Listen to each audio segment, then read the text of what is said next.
नमस्कार दोस्तों, आज इस वीडियो में हम देखेंगे कि श्रावण पुत्रदा एकादशी व्रत से संतान सुख प्राप्ति कैसे करें। जिन विवाहित दंपतियों की संतान नहीं होती या कोई विघ्न रहता है, उनके लिए ये एकादशी एक वरदान की तरह है।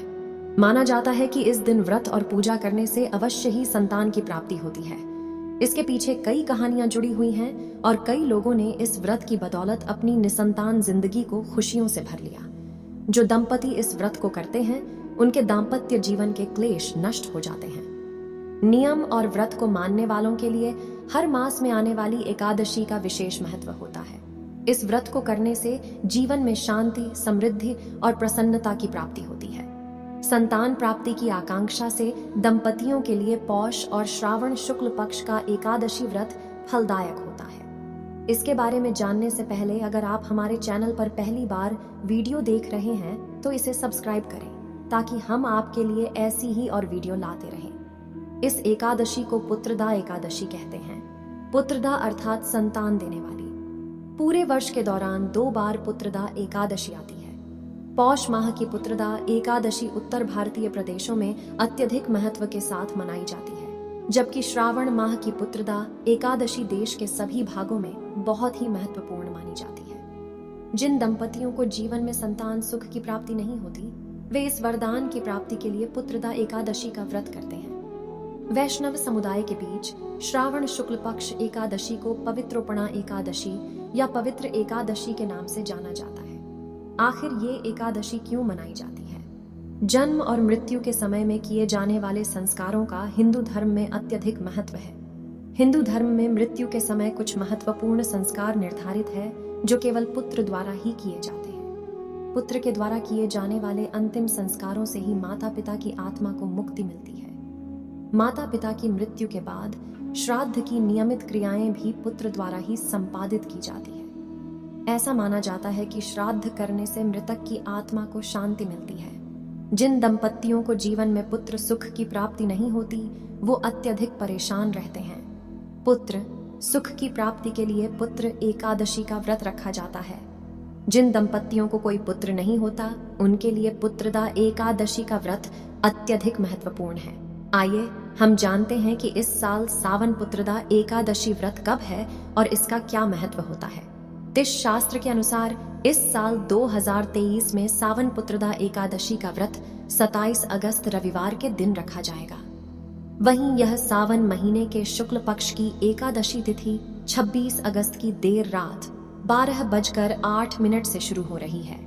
इसके बाद ये 27 अगस्त को रात 9:32 पर समाप्त हो जाएगी। हिंदू पंचांग की माने तो सावन पुत्रदा एकादशी के दिन पाताल की भद्रा का योग बन रहा है।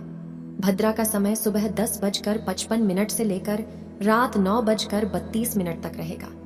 इस भद्रा के योग होने के बावजूद पूजा पाठ प्रभावित नहीं होगा। इस बारे में एक बहुत ही महत्वपूर्ण व्रत कथा भी प्रचलित है। श्री पद्म पुराण में कथा है कि द्वापर युग में महिष्मतिपुरी का राजा महिजित शांति एवं धर्म प्रिय था, लेकिन वह पुत्र विहीन था। राजा के शुभ चिंतकों ने यह बात महामुनि लोमेश को बताई तो उन्होंने बताया कि राजन पिछले जन्म में एक अत्याचारी धनहीन बनिए थे। इसी एकादशी के दिन दोपहर के समय वे प्यास से व्याकुल होकर एक जलाशय पर पहुंचे तो वहां गर्मी से पीड़ित एक प्यासी गाय को पानी पीते देखकर उन्होंने उसे रोक दिया और स्वयं पानी पीने लगे। राजा का ऐसा करना धर्म के अनुरूप नहीं था। अपने पिछले जन्म के पुण्य कर्मों के फल स्वरूप वे अगले जन्म में राजा तो बने, किंतु उस एक पाप के कारण संतान विहीन हो गए। फिर महामुनि ने बताया कि राजा के सभी शुभ चिंतक यदि श्रावण शुक्ल पक्ष की एकादशी तिथि को विधिपूर्वक यह व्रत करें और उसका पुण्य राजा को दे दें तो निश्चय ही उसे संतान रत्न की प्राप्ति होगी। इस प्रकार मुनि के निर्देशानुसार प्रजा के साथ साथ जब राजा ने भी यह व्रत रखा तो कुछ समय बाद रानी ने एक तेजस्वी पुत्र को जन्म दिया। तभी से इस एकादशी को पुत्रदा एकादशी कहा जाने लगा। पुत्रदा यानी पुत्र देने वाली। आइए अब जानते हैं इसकी व्रत विधि। इस व्रत को करने वालों को सुबह स्नान आदि से निवृत्त होकर स्वच्छ वस्त्र धारण करके श्री हरि का ध्यान करना चाहिए। सबसे पहले धूप दीप आदि से भगवान नारायण का पूजन करना चाहिए।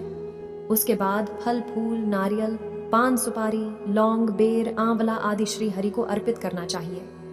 पूरे दिन निराहार रहकर संध्या समय में कथा श्रवण पश्चात फलाहार करना चाहिए। भक्तिपूर्वक इस व्रत को करने से सभी कामनाओं की पूर्ति होती है। संतान की इच्छा रखने वाले निसंतान व्यक्ति को इस व्रत के प्रताप से संतान रत्न की प्राप्ति होती है।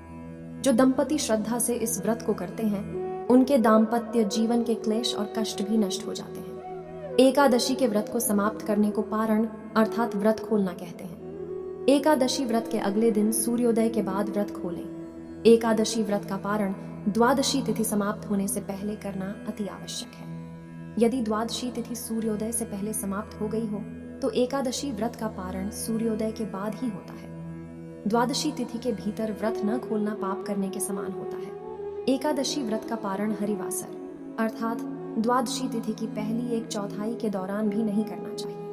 जो श्रद्धालु व्रत कर रहे हैं, उन्हें व्रत तोड़ने से पहले हरिवासर समाप्त होने की प्रतीक्षा करनी चाहिए। व्रत तोड़ने के लिए सबसे उपयुक्त समय प्रातःकाल होता है।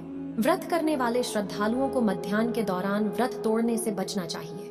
कुछ कारणों की वजह से अगर कोई प्रातःकाल पारण करने में सक्षम नहीं है तो उसे मध्याह्न के बाद पारण करना चाहिए। साथियों, आप ये सब करके पुत्र रत्न प्राप्ति को पा सकते हैं। अगर वीडियो में दी गई जानकारी आपको जरा भी अच्छी लगी हो तो हमारे चैनल को सब्सक्राइब करें। हम आपके लिए ऐसे ही और मेहनत करते रहेंगे। धन्यवाद।